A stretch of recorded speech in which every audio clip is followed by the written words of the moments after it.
So yun po mga kababayan, welcome back sa ating munting channel, ang Alex Librada Vlogs. So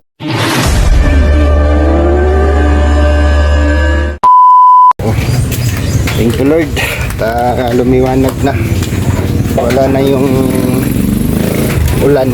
So mamimili muna tayo ng pagkain ng baboy. Siyempre, ano yan, pagkain ng baboy. Tayo ng pagkain ng baboy guys. Nandito tayo sa bayan ng Pigkawayan. Bago tayo aakyat ng bukid, siyempre yung konsumo ang hindi makalimutan.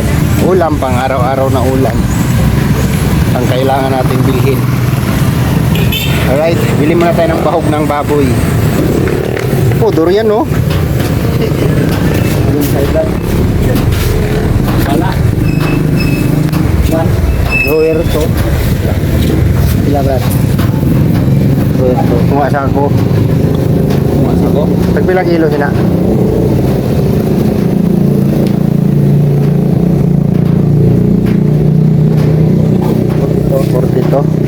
25 kilos? Oh, 25 ko. 25 ko.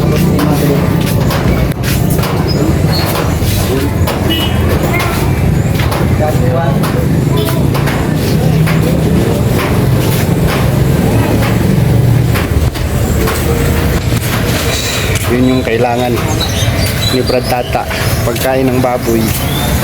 Kailangan nating bumili yan kasi tayo po ang sasagot sa konsumo niyan. Right, unahin lang natin yung pagkain ng baboy, tapos bibili ng ulam, tapos sakit na sa bukid. Hindi mawawala dyan yung kape, asukal. Right, siyempre bibilang natin gatas si Papa para medyo lumakas naman si Papa. Bigyan natin ng gatas na Bear Brand Adult. Hindi natin afford yung ano ay yung mamahaling gatas. So doon lang tayo sa Bear Brand Adult para yung maganda-ganda naman yung ano ni Papa. Wow, naman yung kapatid ko. Pasan-pasan yung pagkain ng baboy. Grabe. Hatid muna niya doon sa terminal para ano, para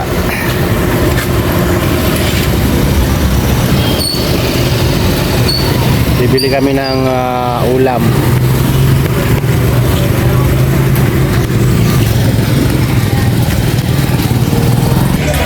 So yan guys, dito na tayo sa palengke. So dito maghanap tayo ng isda, paborito ni Papa. Ang mahal dito ng dalag guys, dalag ko. Dalag.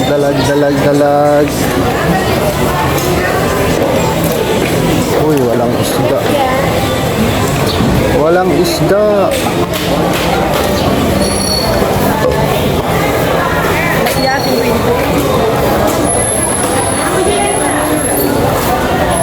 Puro tilapia lang.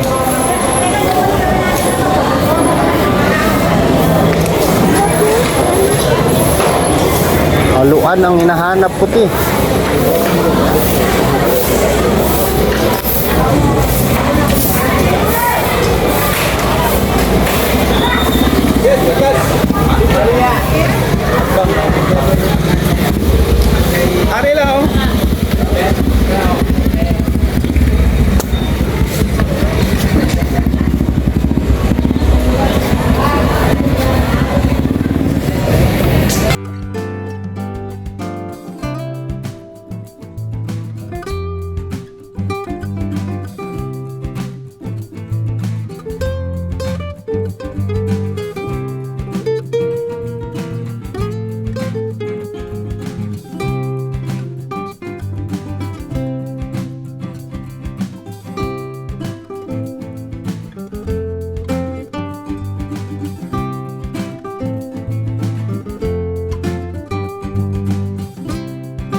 So yun po, mga kababayan, ito po yung ilog.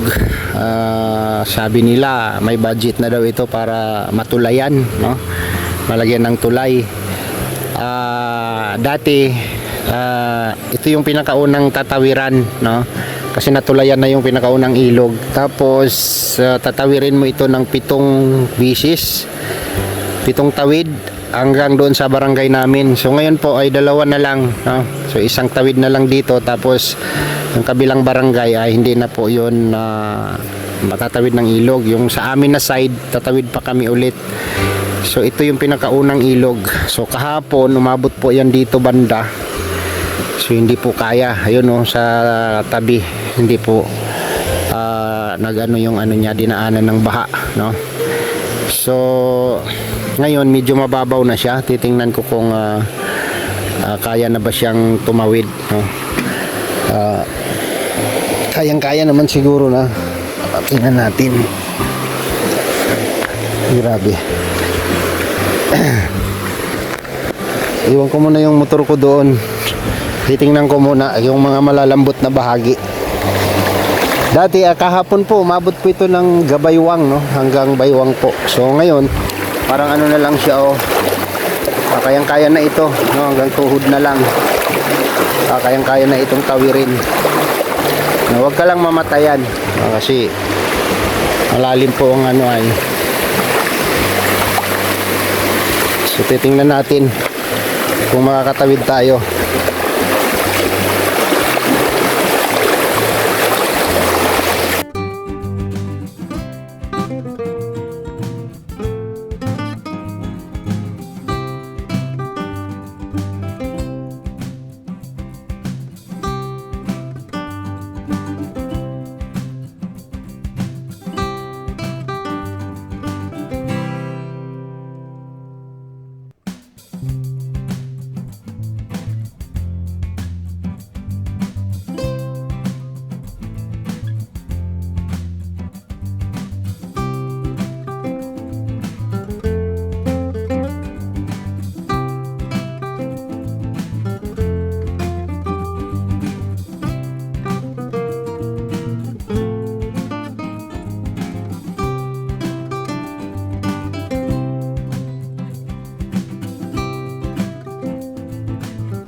So yun guys, kahapon hindi tayo nakatawid dyan, kaya nagpalipas tayo ng gabi pa sa bayan, no? Nagpalipas tayo ng gabi sa bayan kahapon.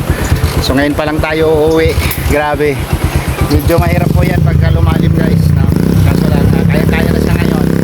Nakatawid na tayo. So isang ilog na lang guys ang tatawirin natin ngayon. Alright.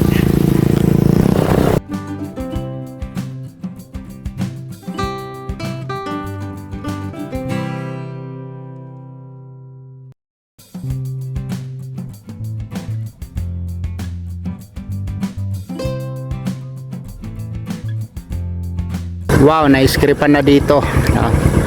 So maganda na siya. Paunahin ko lang yung ayan, payong-payong. Yung payong-payong na sinakyan ni Brad Tata. Ay grabe ano. Alright.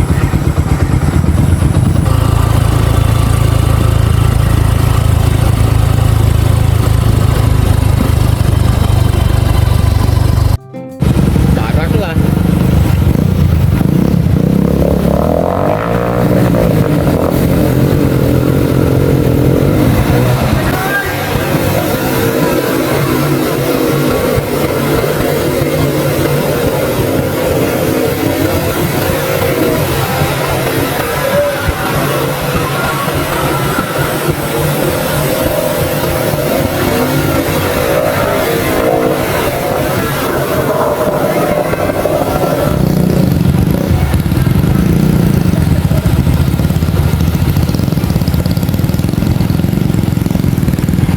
Grabe yan, no?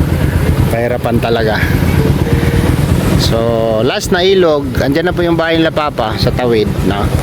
Ito po yung ano, kasi dati doon po dumadaan diretso. So yung isang ilog tatawirin mo po ng 7 beses, no? So hindi na kami tatawid dito pang 7 beses. Ito yung pang 8 papunta dito sa kabilang dito sa kabilang site na barangay. Dito yung barangay hall, tapos sa riverside namin. Diyan na kami didiretso. So sa ngayon, ayun, umiikot na po sa bundok yung kalsada. So 2 ilog na lang yung tatawirin namin. Hindi na sila tatawid dito. Pag doon ka nakatira na side, sigurado tatawid ka dito, no? So yun po yung ano namin sitwasyon, no? Sitwasyon dito. Grabe yan, oh. May bahay pa sa gilid, oh, yan ilog. Inaabot po ng baha yan, guys, no? Kapag malakas ang ulan. So yun, pinsan ko po yung tumatawid na yan at ipapatawid ko sa kanya tong motor. Ayaw kong tumawid dyan kasi mabalas, ano tawag yan, mabuhangin yan, mabuhangin, no? Nabalahaw kanina yung payong-payong. So ipapatawid ko sa kanya lang. Itabok lang kayo, mabidyo ko. Lalim, oh, hanggang tuhod.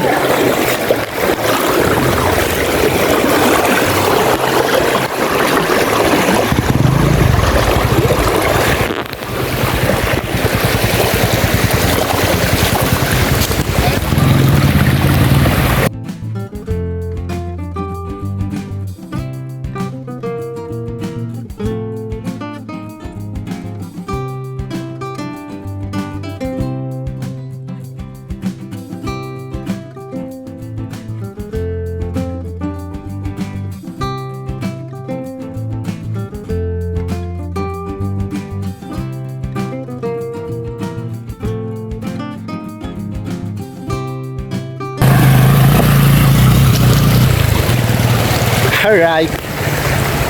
So ayan, ito yung pinakalas na sapa, maliit na sapa. Papunta doon sa aking pigiri.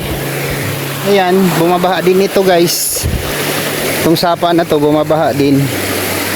At andito na tayo, no? Dito na tayo sa ating lupang. So thanks God for my safe travel. Salamat po, Panginoon, sa gabay sa araw-araw, lalo na sa aming lahat, lalo na sa team.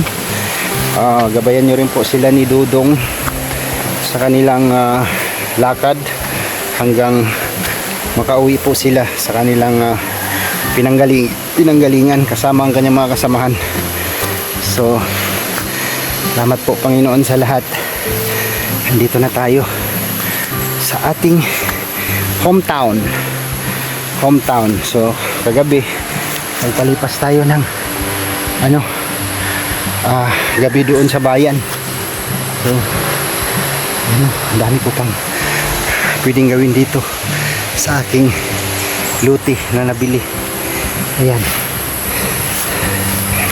salamat po sa nagkaloob nito, no? Thank you po. At hanggang doon sa may dulo, ay kunting akyat lang, pagod na. Yung pinalibot kong mga bulaklak hindi siya tumubo. Grabe yung mga saluyot, sobrang laki. Uy, ang daming bunga ng okra ko. Ang daming bunga ng aking okras. Okra. Alright.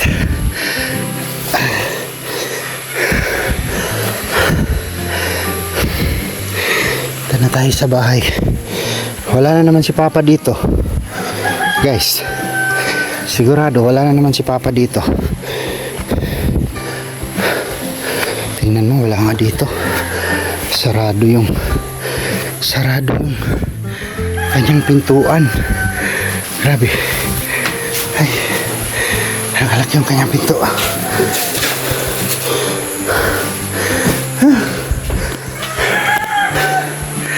Alright. Sigurado si Papa nasa bukid yun. Hindi siya nag-i-stay dito sa kanyang harong. Alright, so hanggang dito na lang yung ating vlog. Maraming salamat po sa inyo mga kababayan sa patuloy po ninyong suporta at pagmamahal. Salamat po sa mga taong nagtiwala po sa akin at nagtiwala sa aming lahat at patuloy na sumusuporta. God bless po at kita-kits tayo next vlog. Bye bye po. Ingat po ang lahat. Bye bye.